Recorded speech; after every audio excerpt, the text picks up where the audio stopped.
La RDC et le Rwanda ont signé et proposé cet accord dont on parle de paix. Justement, ça avait été présenté et soumis au gouvernement de Donald Trump, au président des États-Unis d'Amérique.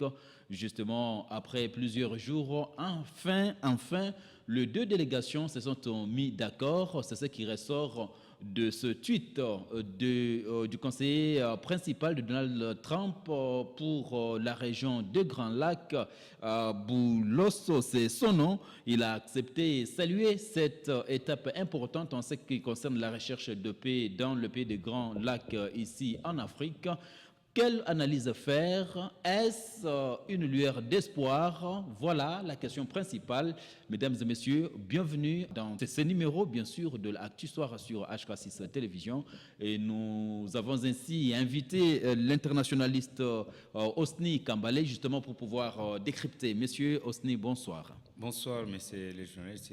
Je salue tous les personnels de la radio HK6. Merci beaucoup. Merci d'avoir accepté notre invitation. Merci. Vous avez bien suivi. C'était le lundi 5 mai 2025 que les deux ambassadeurs ont finalement déposé à l'administration Trump cette proposition de loi justement en ce qui concerne la recherche de paix. Comment avez-vous accueilli cette finalisation du travail entre le Rwanda et la RDC?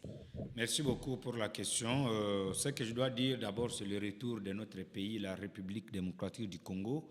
RDC, sous l'impulsion du président de la République, son Excellence Félix Tshisekedi Tshilombo, qui est le patron de la politique étrangère de notre pays dans les relations internationales, via Madame, son Excellence, Madame Thérèse Kayikwamba, qui est notre fierté sur la scène internationale au niveau de la diplomatie. Alors, je pense que le Congo est de retour sur la scène internationale et c'est comme ça, les États naissent, grandissent et disparaissent. Et à un moment, le Congo avait perdu le leadership depuis la fin de la guerre froide.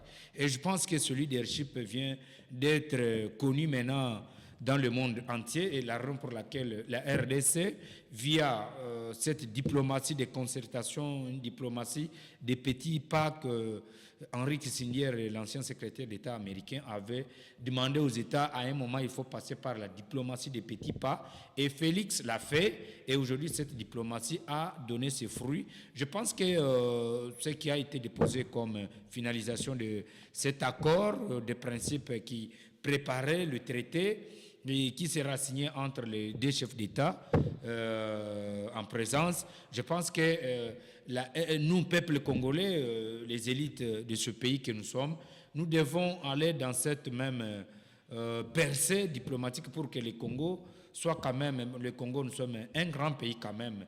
Alors, deuxième grand pays en Afrique sur le plan démographique, sur le plan de la superficie. Nous sommes une grande nation et la raison pour laquelle au moins le président de la République, Félix Antoine Tshisekedi Tshilombo, a eu à faire revenir le Rwanda 30 ans des souffrances que le pays est en train de traverser, la population du reste du pays, et faire venir le Rwanda via Paul Kagame à la tête des négociations pour reconnaître, les grandes puissances ont reconnu que le Rwanda a des troupes ici sur le sol congolais. Ce n'était pas de la blague et il ne fallait pas sous-estimer cet accord. Et le président de la République a montré qu'il existe un autre président de la République au niveau de la sous-région que Kagame ne s'attendait pas, qui devrait être bousculé. Il était resté dans cette donc rhétorique, vous êtes aussi vous êtes en train de saluer ce projet de loi, comme le disait Massar Boulos, le conseiller principal du président Donald Trump. Je dois saluer parce que c'est toute la nation.